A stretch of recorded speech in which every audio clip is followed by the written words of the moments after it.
Hello students, कैसे हैं आप लोग। आशा करता हूं कि आप लोग बहुत अच्छे होंगे। पिछले 4 लेक्चर में हम लोगों ने ऑब्जेक्टिव क्वेश्चन किया है, यानी कि अभी तक टोटल हम लोग 80 ऑब्जेक्टिव क्वेश्चन कर चुके हैं। आइए आगे बात करते हैं। आज शुरू करते हैं अपना पहला क्वेश्चन। ठीक है, वीडियो अच्छा लगे तो आप लोग लाइक ज़रूर कीजिए, और आपसे एक रिक्वेस्ट है कि प्लीज़ आप लोग चैनल को सब्सक्राइब कीजिए ताकि मेरा 1000 सब्सक्राइबर हो जाए, जिससे मैं मतलब लाइव क्लास आकर के पढ़ा सकता हूँ। ठीक है, तो आशा करता हूँ कि जल्दी जल्दी आप लोग सब्सक्राइब कर दीजिएगा। ठीक है, और वीडियो अच्छा लगे तो लाइक ज़रूर कीजिएगा। चलिए शुरू करते हैं क्वेश्चन नंबर 1 की तरफ। तो देखिए, पहला क्वेश्चन आपके मोबाइल स्क्रीन पर है। पहला क्वेश्चन यही है कि निम्न में से कौन, यानी कि नीचे जो दिए हुए हैं 4 मॉलिक्यूल जो दिए हुए हैं, उनमें से कौन सा अणु हाइड्रोजन आबंध नहीं बनाता है। फिर से मैं क्वेश्चन पढ़ देता हूँ कि निम्न में से कौन हाइड्रोजन आबंध नहीं बनाता। निम्न में से कौन हाइड्रोजन आबंध नहीं बनाता। ठीक है, तो सबसे पहले मैं बता देता हूँ कि हाइड्रोजन बॉन्ड मात्र तीन ही एलिमेंट बनाते हैं। वो होता है फ्लोरीन, ऑक्सीजन एंड नाइट्रोजन। इसको शॉर्टकट में फॉन भी बोलते हैं, फॉन। ठीक है, फॉन। ये एफ यानी फ्लोरीन, ओ मतलब ऑक्सीजन, एन मतलब नाइट्रोजन। ये 3 ही एक ऐसे एलिमेंट हैं जो कि हाइड्रोजन आबंध बनाता है। ठीक है, तो देखते हैं कि FON को छोड़ करके बाकी में अन्य कोई भी चीज़ है क्या हाइड्रोजन के अलावा। देखिए, पहले में H2O यानी O आ चुका है पहले ऑप्शन में, दूसरे ऑप्शन में F आ चुका है, इसमें O आ गया, इसमें F आ गया, इसमें N आ गया। ठीक है, लेकिन Cl हाइड्रोजन आबंध नहीं बनाता है। तो इस तरह से इस सवाल का सही जवाब होगा कि HCl हाइड्रोजन आबंध नहीं बनाता है, इसलिए इसका ऑप्शन कौन हो जाएगा सही, ऑप्शन डी, यानी HCl हाइड्रोजन आबंध नहीं बनाता है। हाइड्रोजन आबंध मात्र फ्लोरीन, ऑक्सीजन एंड नाइट्रोजन बनाता है, अर्थात F यानी फ्लोरीन, O मतलब ऑक्सीजन, N मतलब नाइट्रोजन। ठीक है, चलिए आगे बढ़ते हैं क्वेश्चन नंबर 2 की तरफ। नेक्स्ट क्वेश्चन है बाबू आपका कि सेल अभिक्रिया, यानी किसी भी बैटरी में, जानते हैं आप लोग कि बैटरी में बहुत सारे सेल होते हैं। ठीक है, तो इसमें यही सवाल है कि सेल अभिक्रिया स्वतः होती है जब E naught cell equal to negative, या delta G naught equal to positive. Option C है delta G equal to negative, और ऑप्शन टी है नॉन ऑफ दिस यानी कि नॉट। ठीक है, तो मैंने आपको बताया था, याद कीजिए, क्लास में भी बताया है, या फिर आप लोग थर्मोडायनेमिक्स क्लास 11th में भी पढ़े हैं कि कोई भी अभिक्रिया तभी हो सकती है जब उस अभिक्रिया के लिए डेल्टा जी नॉट का वैल्यू ऋणात्मक हो। ठीक है, फॉर स्पॉन्टेनियस प्रोसेस, मैंने आप लोग याद कीजिए, मैंने क्लास में बताया है कि डेल्टा जी का वैल्यू यदि निगेटिव होगा, डेल्टा जी का वैल्यू यदि निगेटिव होगा तो कोई भी प्रक्रिया स्वतः हो जाएगी। ठीक है, तो यहाँ पर देखा जाए तो ये जो दूसरा सवाल है आपका, यही पूछा है कि सेल अभिक्रिया स्वतः कब होगी। तो सेल अभिक्रिया स्वतः तब होगी जब डेल्टा जी नॉट का वैल्यू क्या हो, निगेटिव हो, यानी कि दूसरे सवाल का सही जवाब होगा ऑप्शन सी। ऑप्शन सी में देख लीजिए, यहाँ पर दिया हुआ है delta G not equal to negative. आपको मैं भी बता देते हैं कि गैल्वेनिक सेल में अभिक्रिया स्वतः होती है, और गैल्वेनिक सेल के लिए डेल्टा जी का वैल्यू निगेटिव होता है। ठीक है, ये बात याद रखना, ये क्वेश्चन भी आ सकता है आपके एग्जाम में कि गैल्वेनिक सेल के लिए डेल्टा जी का वैल्यू क्या होता है। तो गैल्वेनिक सेल के लिए डेल्टा जी का वैल्यू क्या होता है, निगेटिव होता है, और वहीं वैद्युत अपघटनी सेल के लिए डेल्टा जी का वैल्यू क्या होता है, पॉजिटिव होता है। चलिए आगे बढ़ते हैं। देखिए, नेक्स्ट क्वेश्चन जो आपका मोबाइल स्क्रीन के ठीक सामने है, ये देखिए क्वेश्चन बहुत ही अच्छा क्वेश्चन है, मैंने आपको इसको क्लास में बताया भी है। ठीक है, ब्राउन रिंग कॉम्प्लेक्स में Fe का ऑक्सीडेशन नंबर क्या है। मैंने आपको क्या बोलते हैं, ये जब डी ब्लॉक एलिमेंट पढ़ा रहे थे और उसमें ऑक्सीडेशन स्टेट लिखवाए थे 3D सीरीज का, तो मैंने आप याद कीजिए, मैंने आपको बताया था कि Fe+2 और +3 ऑक्सीडेशन स्टेट शो करता है, लेकिन ब्राउन रिंग टेस्ट में ही, वहाँ पर शायद मैंने लिखवाया भी था +1 ऑक्सीडेशन स्टेट के नीचे जस्ट लिखवाया है, ब्राउन रिंग टेस्ट में ये Fe+1 ऑक्सीडेशन स्टेट दिखाता है। ये आपको एक चीज़ और बता देते हैं, ये जो आपका क्वेश्चन है, ये आपके जेई मेन IIT मेन में भी क्वेश्चन ने पूछा हुआ है। ठीक है, तो ये बहुत ही अच्छा क्वेश्चन है कि ब्राउन रिंग टेस्ट में Fe का ऑक्सीडेशन स्टेट कितना होता है। तो मैं आपको बता दूं कि ब्राउन रिंग टेस्ट में लोहे का जो ऑक्सीडेशन स्टेट होता है वो +1 होता है। तो इस तरह से मेरा ऑप्शन सी क्या है, सही है। आप लोग इसको निकाल भी सकते हैं, कोई दिक्कत नहीं है। ठीक है, तो चलिए आगे बढ़ते हैं क्वेश्चन नंबर 4 की तरफ। नेक्स्ट क्वेश्चन है आपको, लैंथेनाइड संकुचन का अर्थ है। तो याद कीजिए, मैंने आपको एफ ब्लॉक एलिमेंट में पढ़ाया है या 3D में भी पढ़ाया है कि 4D से 5D का आकार लगभग समान होता है लैंथेनाइड संकुचन के कारण। लैंथेनाइड संकुचन में क्या होता है बाबू कि किसी भी एटम का साइज़ क्या हो जाता है, छोटा हो जाता है। ठीक है, तो लैंथेनाइड संकुचन से आकार में कमी आती है। तो इस तरह से देखा जाए तो इसका ऑप्शन सी सही है। ऑप्शन सी में दिया हुआ है आकार में कमी। ठीक है, लैंथेनाइड संकुचन से क्या, संकुचन का मतलब क्या है, छोटा होना बाबू। तो आकार में छोटा होना लैंथेनाइड संकुचन होता है। जब हम लोग 4D सीरीज से 5D सीरीज की तरफ बढ़ते हैं, ठीक, तो उसमें क्या होता है कि 4D और 5D का आकार 4D से 5D में जाने पर आकार बढ़ना चाहिए, लेकिन दोनों का आकार बराबर हो जाता है और उसका मुख्य कारण होता है लैंथेनाइड संकुचन। ठीक है, चलिए आगे बढ़ते हैं क्वेश्चन नंबर 5 की तरफ। नेक्स्ट क्वेश्चन है बाबू कि आयरन का जब निष्कर्षण किया जाता है तो उसमें धातुमल कौन बनता है। ठीक है, ऑप्शन पहला है कार्बन मोनोऑक्साइड, दूसरा है FeSiO3, तीसरा है CaSiO3 और ऑप्शन डी है नॉन ऑफ दीज यानी कि नॉट। ठीक है, तो आप याद कीजिए, मैंने आपको बताया था कि आयरन के जब निष्कर्षण किया जाता है तो उसके बात्या भट्टी में कैल्शियम कार्बोनेट भी डाला जाता है। तो कैल्शियम कार्बोनेट टूट करके और CaO और साथ में CO2 देता है। तो ये CaO क्या करता है कि जो आयरन में अशुद्धि जो सिलिका होती है SiO2, इसे रिएक्शन करके CaSiO3 में बदल जाता है। ठीक है, तो इस तरह से आयरन का जब निष्कर्षण किया जाता है तो धातुमल के रूप में CaSiO3 बनता है। ठीक है, आप अपना कॉपी मेटलर्जी का कॉपी निकाल कर देख भी सकते हैं आयरन के निष्कर्षण में, मैंने इसको पढ़ाया भी है। ठीक है, तो आइए शुरू करते हैं क्वेश्चन नंबर 6 की तरफ। छठा नंबर क्वेश्चन है कि टेट्रा कार्बोनिल निकेल में निकेल का ऑक्सीडेशन नंबर क्या होगा। ठीक है, तो यहाँ पर देखा जाए तो यहाँ पर लिगेंड जो है वो कार्बन मोनोऑक्साइड है और उस पर कोई आवेश नहीं होता है क्योंकि वो न्यूट्रल लिगेंड है। ठीक है, तो न्यूट्रल लिगेंड है तो इस तरह से हम लोग निकालेंगे निकेल का ऑक्सीडेशन रेशियो। तो x = क्या हो जाएगा, x = 0। तो इस तरह से इसका ऑप्शन कौन सही हो जाएगा, ऑप्शन डी। ठीक है, तो चलिए क्वेश्चन नंबर 7 की तरफ हम लोग आगे बढ़ते हैं। तो नेक्स्ट क्वेश्चन है आपका कि निम्न में से कौन संक्रमण तत्व नहीं है। निम्न में से कौन संक्रमण तत्व नहीं है। तो पहला नंबर थे बाबू ये कि डी ब्लॉक एलिमेंट संक्रमण तत्व होते हैं, पहला नंबर याद रखना। ठीक है, दूसरा नंबर याद रखना कि डी ब्लॉक का सभी तत्व संक्रमण तत्व नहीं होता है, जानवर कैद होंगे संक्रमण तत्व नहीं होता है। तो यहाँ पर देखा जाए तो सबसे पहले यहाँ पर सभी डी ब्लॉक के ही तत्व हैं।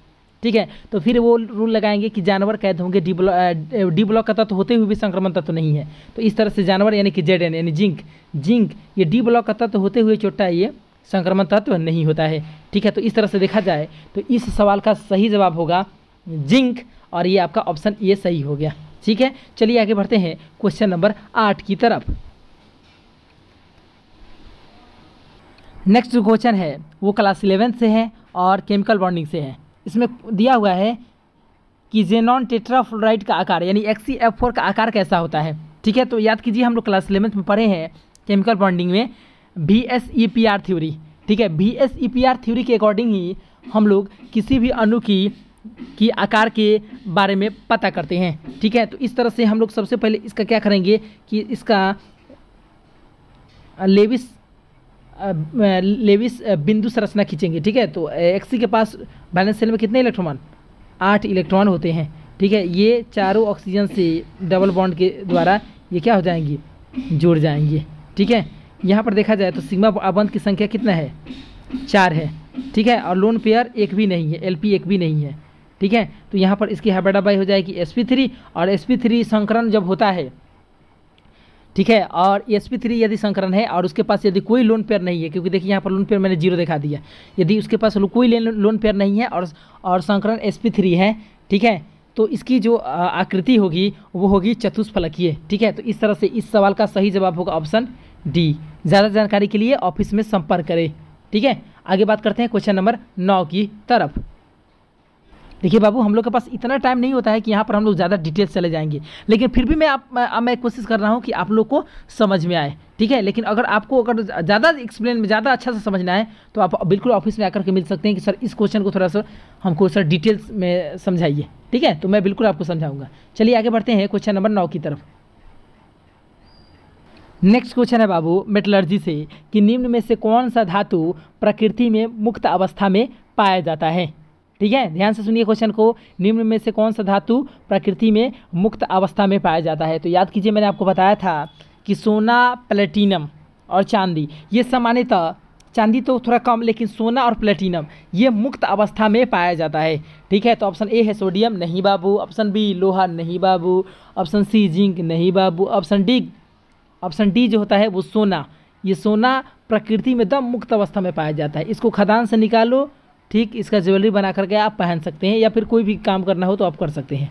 ठीक है, भगवान भी देखिए महिलाओं के बारे में कितना सोचे हैं, निकालो सोना बनाकर गहना गिफ्ट कीजिए। ठीक है, तो चलिए आगे बढ़ते हैं। इस तरह से इस सवाल का सही जवाब होगा ऑप्शन डी यानी कि सोना। ठीक है, तो आगे बढ़ते हैं क्वेश्चन नंबर 10 की तरफ। नेक्स्ट क्वेश्चन है बाबू कि निम्न में से कौन सा धातु सामान्य ताप पर द्रव होता है। एक बात आप लोग ध्यान से सुनिए इस क्वेश्चन को, बहुत ही ऐसा क्वेश्चन है कि निम्न में से कौन सा धातु सामान्य ताप पर द्रव्य होता है।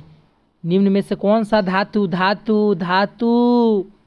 सामान्य ताप पर क्या होता है, द्रव होता है। तो याद रखना, धातु में पारा और अधातु में ब्रोमीन, ये दो ऐसे एलिमेंट हैं जो कि सामान्य ताप पर क्या होते हैं, द्रव्य होते हैं। तो इस तरह से इसमें चूंकि धातु पूछा है तो धातु में पारा मतलब Hg। ठीक है, तो इस सवाल का सही जवाब होगा Hg, यानी कि जो ऑप्शन बी में दिया हुआ है। तो ऑप्शन बी को क्या कर देंगे हम लोग, क्लिक कर देंगे। चलिए आगे बढ़ते हैं क्वेश्चन नंबर 11 की तरफ। नेक्स्ट क्वेश्चन है बाबू कि आर्हेनियस समीकरण है।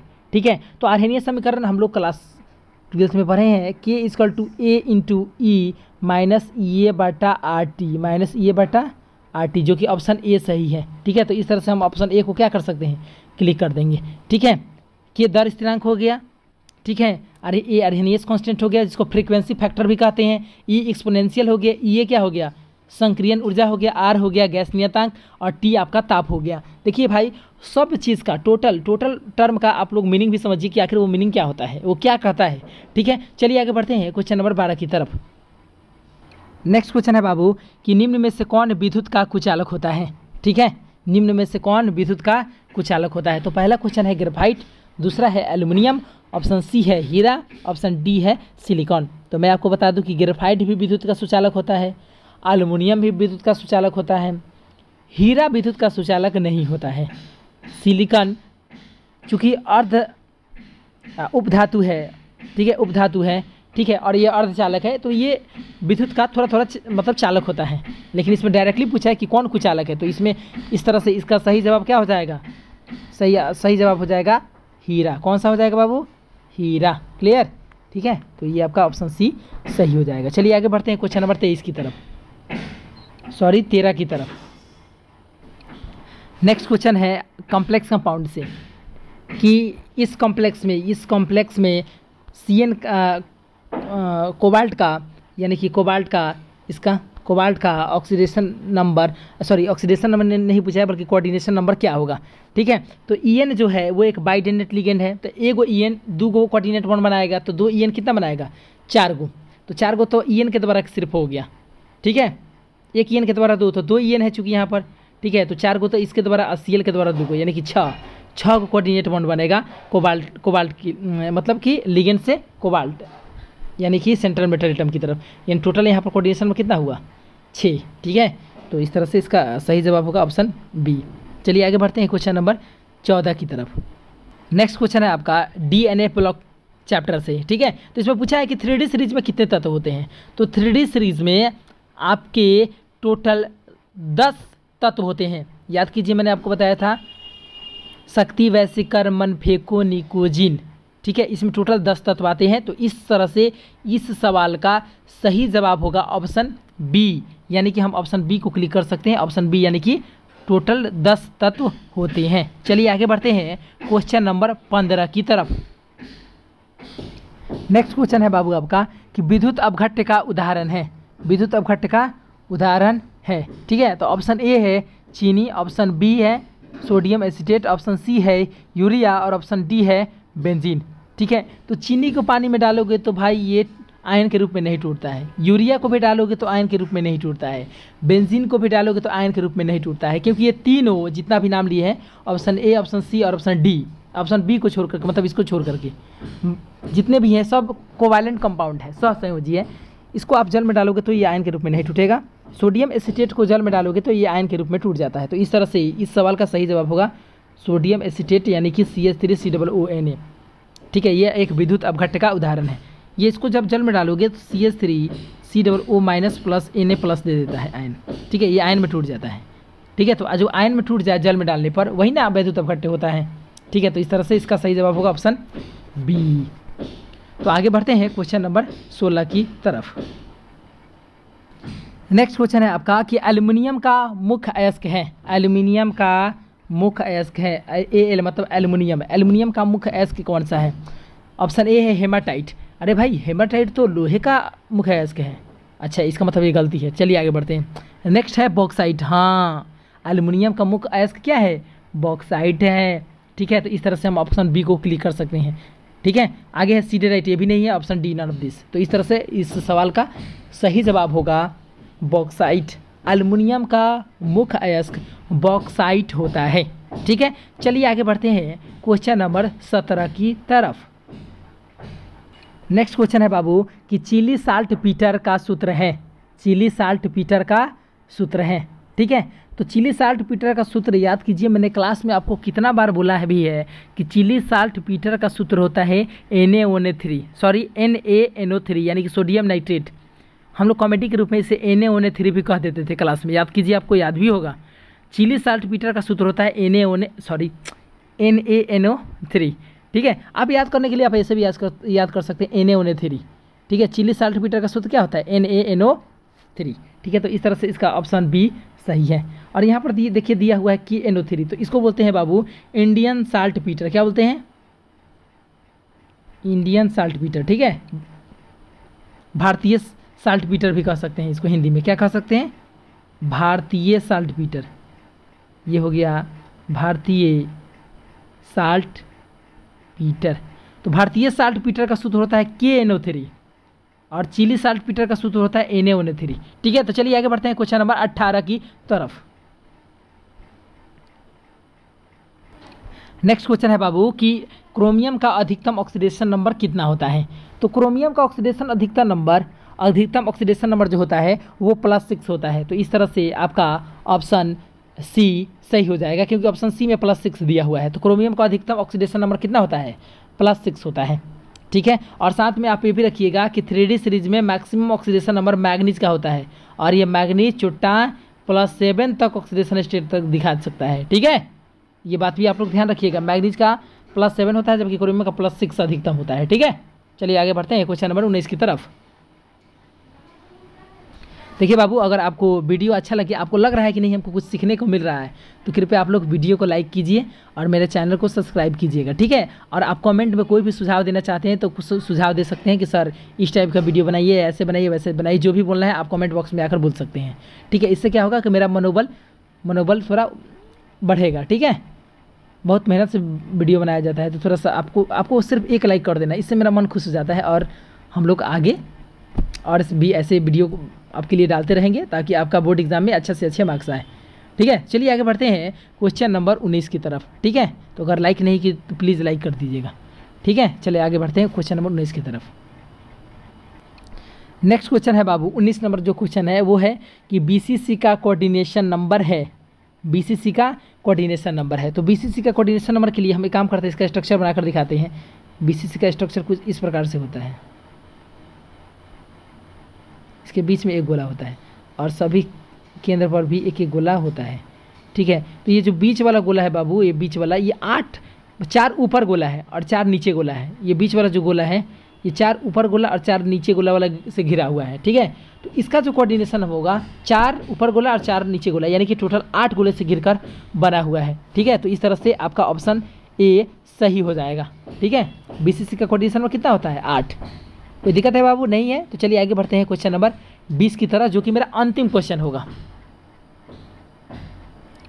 नेक्स्ट क्वेश्चन है आपका बाबू केमिकल काइनेटिक्स से कि प्रथम कोटि अभिक्रिया की अर्ध आयु क्या होती है। प्रथम कोटि अभिक्रिया की अर्ध आयु क्या होती है। तो याद कीजिए हम लोग kinetics of first order reaction में पढ़े हैं कि प्रथम कोटि अभिक्रिया की अर्ध आयु 0.693/K होता है। ठीक है, तो इस तरह से देखें तो ऑप्शन ए दिया है A/2K, ना बाबा ना नहीं होगा। ऑप्शन बी 6.93/K, ये भी नहीं होगा। ऑप्शन सी 0.693/K, ओहो यही सही है। ठीक है, तो इस तरह से आपका ऑप्शन क्या हो जाएगा, सी सही हो जाएगा। ठीक है, तो बाबू आज के लिए इतना ही, मिलते हैं नेक्स्ट लेक्चर में। ठीक है, और वहाँ भी हम लोग ऑब्जेक्टिव क्वेश्चन करेंगे। ठीक है, तो चलिए बहुत बहुत धन्यवाद। आगे मतलब अगले लेक्चर में हम लोग मिलते हैं। ठीक है, तो अगर आप लोग वीडियो अंत तक देखें हैं तो आप अपना नाम लिखिए, कहाँ से देख रहे हैं, मतलब कहाँ आपका घर है। ठीक है, वो ज़रूर लिखिएगा। ठीक है, जय हिंद।